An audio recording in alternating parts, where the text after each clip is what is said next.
Welcome back to my YouTube channel study life. जैसे कि आप सभी जानते हैं, हम कक्षा 8वीं और 5वीं बोर्ड एग्ज़ाम की तैयारी करवा रहे हैं। तो आज हम लेकर आए हैं कक्षा 5वीं के बच्चों के लिए हिंदी के प्रश्न। इन प्रश्नों की तैयारी करते रहिए और आप चैनल पर बने रहिए जिससे आपकी तैयारी अच्छी हो सके। पहला प्रश्न है, घी गुड़ व शहद देने वाला वृक्ष है। ऐसा कौन सा वृक्ष है जो घी भी देता है, गुड़ भी देता है और शहद भी देता है? आम, अमरूद, चिउरा या बरगद?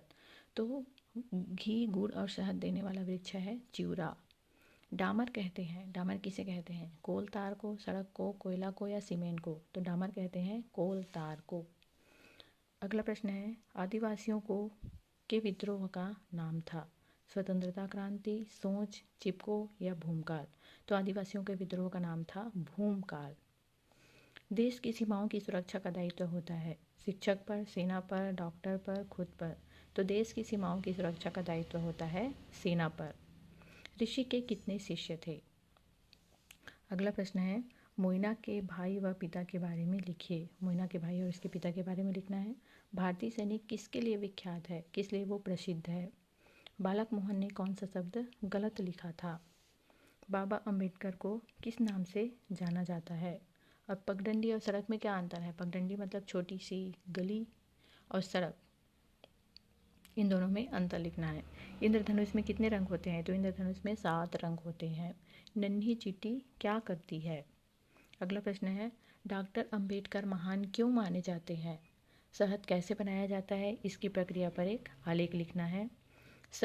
यदि सभी कार्यालयों कारखानों में रोबोट का उपयोग करें तो क्या होगा? अगर रोबोट का उपयोग किया जाए तो मनुष्य का जो कार्य क्षमता है, मनुष्य की जो कार्य करने की सीमा है, वो उसे लगेगा कि सब काम तो रोबोट ही करता है तो मैं क्यों करूं? तो उसके अंदर ये आलसी की भावना आ जाएगी और मनुष्य कुछ भी नहीं करना चाहेगा। मोइना ने स्कूल का समय बदलने के लिए क्या तर्क दिए? अथवा मैसूर के दशहरे का वर्णन करना है। सुनीता को दुकानदार का व्यवहार क्यों बुरा लगा? ये सभी प्रश्न जो है वो आपके क्लास 5th की हिंदी पुस्तक से रिलेटेड है, इसलिए मैं इन प्रश्नों का उत्तर नहीं बता रही हूँ। जिन प्रश्नों से आपको कठिनाई हो सकती है, मैं उन्हीं प्रश्नों का आपको आंसर बताने का प्रयास करूँगी।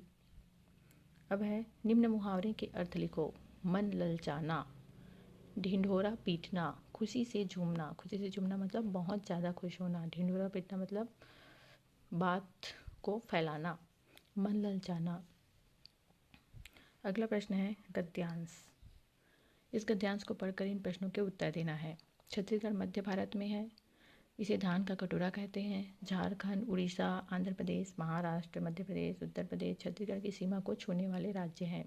यहाँ की प्रमुख आजीविका खेती है। मुख्य यहाँ लोहा, कोयला, बॉक्साइट, मैग्नीज, हीरा आदि खनिज मिलते हैं। कंग्रेल, हसदेव, बांगो यहाँ के प्रमुख बांध हैं। कर्मा ददरिया प्रमुख लोकगीत हैं।